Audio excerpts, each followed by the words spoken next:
So ভয় লাগার কথা, নর্মালি ভয় লাগার কথা, অনেক ভয় লাগার কথা। কারণ মেজরিটি মানুষজন যারা আমার স্ক্রিনের ওই পাশে বসে ভিডিও দেখতেছো, হার্ডলি বিভিন্ন ভাইয়ার কাছ থেকে 5 থেকে 6টা করে চ্যাপ্টার পড়ছি। কিন্তু পরীক্ষা তো হবে আমার পুরা মনে করো 24টা চ্যাপ্টার মিলায় একটা সাবজেক্টে, ওয়ান সাবজেক্টে। কি করবো এত দিনের মধ্যে? এখন আসলে কি করা উচিত? এই মুভমেন্টে তো দিশেহারা লাগা উচিত। তুমি জাস্ট নর্মালি তোমার বইয়ে টেবিলে থাকা বইগুলো একটু উল্টায় দেখো কতগুলো পেজ এখনো পুরাপুরি নতুন চকচকা। যে তুমি একটু জাস্ট তোমার রুমের গাইডগুলোর দিকে দেখো কতগুলো চকচকা, যে কটা কোর্স কিন্তু প্যানেলে ঢুকে দেখো কতগুলো ক্লাস এখনো করা বাকি, দেখিও নাই। এবং তার পরবর্তীতে তোমার মায়ের রান্নাঘরে একটু যাও, তোমার বাপের রুমটাতে একটু যাও, তারপর দুইটা মানুষের দিকে একটু তাকাও যে দুইটা মানুষের লাইফটা কতটা কঠিন, কতটা কষ্ট করে তোমার মতো একটা নির্লজ্জ বেহায়া পরজীবীর জন্য তারা রক্ত ঘাম কে টাকায় রূপান্তর করে তোমাকে দিয়েই যাচ্ছে। তাদের কোনো আইডিয়াও নাই যে আমার সোনামণি বাচ্চা, আমার সোনামণি খুকুমণি, আমার প্রিয় ভালোবাসার ছেলে, প্রিয় ভালোবাসার মেয়ে এতদিন কিচ্ছু করে না, জাস্ট 4টা-5টা চ্যাপ্টার পড়ছে, কোনো মতন পেপারটা শেষ করছে। তারা আশায় বুক বাঁধতেছে যে এই ছেলেটাই পাবলিকে পাবে, এই ছেলেটাই বুয়েটে পাবে। তোমার বাপ অফিসে গল্প দিচ্ছে যে আমার ছেলেটা খুব পরিশ্রম করছে, তোমার মা গল্প দিচ্ছে আমার মেয়েটা এবার খুব চেষ্টা করছে, বাড়ি থেকে বেরোচ্ছে না। তাদের কোনো আইডিয়াও নাই যে তুমি তলায় তলায় দিকে এতগুলা ঘটনা ঘটে রাখছো। চিন্তা করে কিন্তু আমার কথাগুলো শুনে আমার মনে হয় তোমার ভিতরে কিছু একটা জায়গায় একটু খচ করে লাগার কথা। এই মোমেন্টে একটা এক্সট্রিম কামব্যাক দিতে হবে এবং একটা পার্সোনাল কামব্যাক। এই পার্সোনালটা কার প্রতি? দুইজনের প্রতি। এক হলো নিজের প্রতি, তোমার ওই নির্লজ্জ বেহায়া পার্সোনালিটিটার প্রতি যে লিটারালি সবার প্রতি দোষ দেয় কিন্তু নিজের দিকে কোনোদিন তাকায় না। সে দিনে 10 ঘন্টা স্ক্রল করবে কিন্তু 10 ঘন্টা সে টেবিলে বসবে না এবং সে অনলাইনে এসে কান্দাকাটি করবে কেন আমি পড়তে পারতেছি। এবং আর এক দলের প্রতি যারা তোমাকে এই পুরা লাইফ জুড়ে, পুরা কলেজ লাইফ, পুরা এক্স লাইফ জুড়ে লিটারালি 2 টাকার দামও দেয় না, তাদের প্রতি একটা রিভেঞ্জ আছে আমার কথা শুনতে হবে। বিভিন্ন জায়গায় তো দৌড়ালো, ফার্স্ট ইয়ারে দৌড়েছে না? আমি তোমাকে বলছিলাম 1 বছরের সিলেবাস শেষ করো, এখন আসলে বুঝতে পারছো কেন 1 বছরে বলছিলাম? কারণ কি ফার্স্ট ইয়ার ছিল 1 ইয়ার, সেকেন্ড ইয়ার হয়ে গেছে 6 মাস। বলছিলাম না খুব মজা লাগে। মানে অনলাইনে বুঝছো প্রথম মানুষ বিভিন্ন জায়গায় বেসিক শিখে অনেক বড় ক্লাস করে, খুব প্রথম দিকে আমাকে গালি দিয়ে উড়ায় দেয় যে বেটা তোর ক্লাস কেন ছোট, কেন তুই 3 ঘন্টার কথা বলবি, কেন তুই মুখস্থ করতে বলবি। তারপরে যখন একেবারে মানে কটগুলা খায় তখন আছে যে ভাই কি করবো। তারপর অ্যাডমিশন টাইমে এই ঘটনাগুলো ঘটে, মজা লাগে। কারণ তোমরা আমারই ছোট ভাই, মেডিকেল ঢাবির কোশ্চেন ব্যাংক সলভ করো, এটা কবে করবা? 3 মাসের জীবনে পুরো চান্স নেই, বাস্তবতা। যে কারো জিগাও, যে কোনো বুয়েট মেডিকেল ঢাবির বাইরে জিগাও যে ভাই আপনি আগে অ্যাডমিশন নিয়ে কোনো কিছু খরচ করছিলেন, বলবে হ্যাঁ করছিলাম। সায়েন্স থেকে এইচএসসি দেয় 2.5 লাখ, এর মধ্যে জিপিএ 5 পায় 1 লাখ, এর মধ্যে বুয়েটে সিট 1000, মেডিকেলে সিট 4000, ঢাবিতে সিট প্রায় 3000, সব পাবলিক মিলে টোটাল সিট 30,000। অর্থাৎ তোমাদের মধ্যে 99% মানুষজন জীবনে পাবলিকে একটা সিঙ্গেল সিটও পাবে না।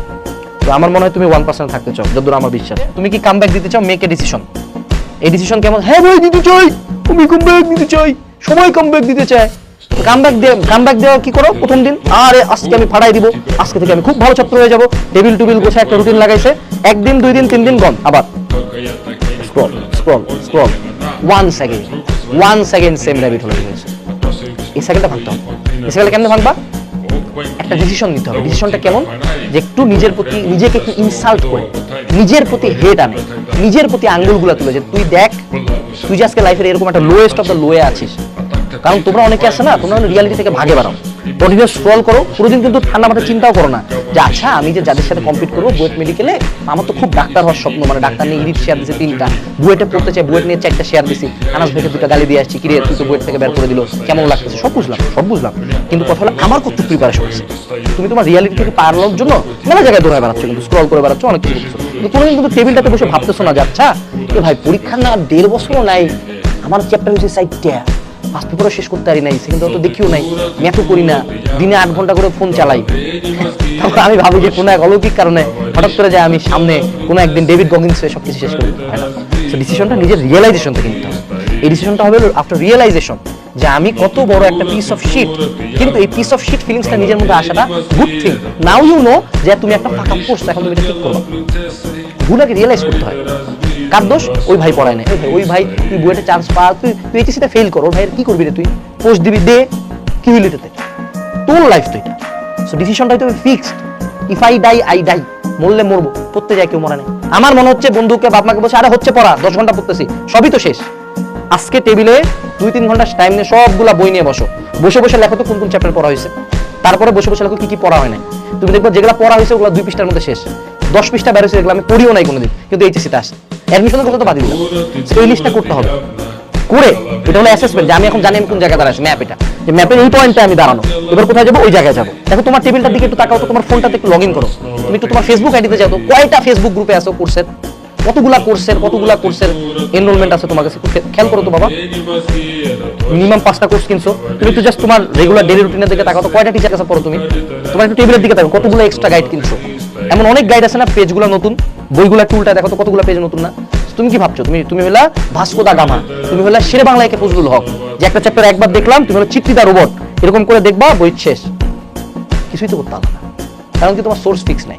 তুমি এখন ফিজিক্স পড়বা, তুমি চারটা বই থেকে ফিজিক্স পড়ার চেষ্টা করবা, তারপর প্রত্যেকটা চ্যাপ্টারের না, তোমরা ইভেন প্রত্যেকটা পার্ট যে এই টপিকটা কোন ভাইয়ে ভালো পড়িয়েছে, মামা তুমি তো নদীমুখে পাও, মামা তুমি এখন টপিক বানাইতে আসছো আমার সামনে, তুমি বোর্ডের সিকিউ পারো না, তুমি বোর্ডের সিকিউ পারো না, তুমি আইআইটি মারিতে আসছো আমার সামনে।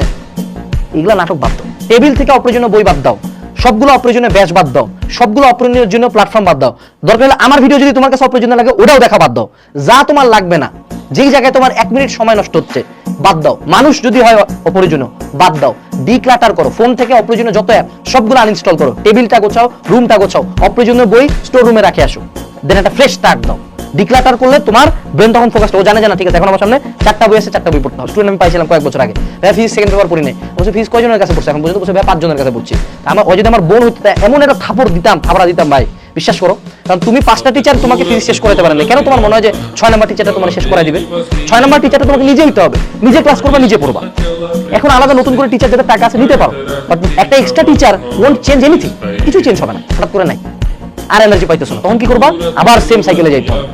বাবার রুমের মধ্যে যাবা, নিজের টেবিলের মধ্যে দেখবা, অ্যাডমিশনের রেজাল্টগুলোর দিকে দেখবা, যে ক্যাম্পাসে পড়তে সেগুলোর ছবি দেখবা, তারপর বাথরুমে যাবা, আয়নার দিকে তাকাবা, কানের মধ্যে ডান হাত দিয়ে একটা শক্তি ফাট করে একটা থাপড় দিবা, তোমার মুখের মধ্যে পানি দিবা, আবার এসে পড়তে বসবা। সেম আরেকটা জিনিস শিখাই দিই, সেটা হলো use the power of head. কিছু মানুষজন ক্লাসের কিছু টপার, এদেরকে টার্গেট করে এদের নামগুলো টেবিলে লিখে রাখো এবং তাকে পার্সোনালি না কম্পিটিটিভ ভাবে হেড করা শুরু করো, যে একে আমি কাটাইতে চাই, এবং এমন কাউকে উপরে ধরবা যে ধরো মনে করো তোমার ব্যাচ থেকে চান্স পাবে, ও একদম কলেজের ফার্স্ট বয়, তুমি যখন 100কে টার্গেট ধরছো, তুমি তো ভাইয়া একটি 60-70 তো যাবাই, আর তুমি যদি টার্গেট ধরো তোমার বন্ধু সেলিম, যে হলো একটা গাঞ্জাখোর, যে কোথাও চান্স পাবে না, তুমি হবে সেকেন্ড গাঞ্জাখোর, তো তোমাকে ওই ওরে টার্গেট ধরে ওরে হেড করে দৌড়ানো শুরু করো, দেখবা head is a very powerful force. মানুষ যে কতটা হেডকে ফুয়েল করতে পারে তুমি জানো না, তুমি এটা একবার করা শুরু করো, যে তোমার কলেজের ফার্স্ট বয়টাকে হেড করা শুরু করো, নট লাইক তাকে গালি দিবা, নট লাইক তার ক্ষতি করবা, তুমি তার সাথে কম্পিট করবা আউট অফ হেড। এরপরে এই যে তুমি ডিমোটিভেট হইছো, আবার কি করবা? স্টার্ট করবা আবার, দেন আবার রিপিট, কতদিন পর্যন্ত চলতে থাকবে?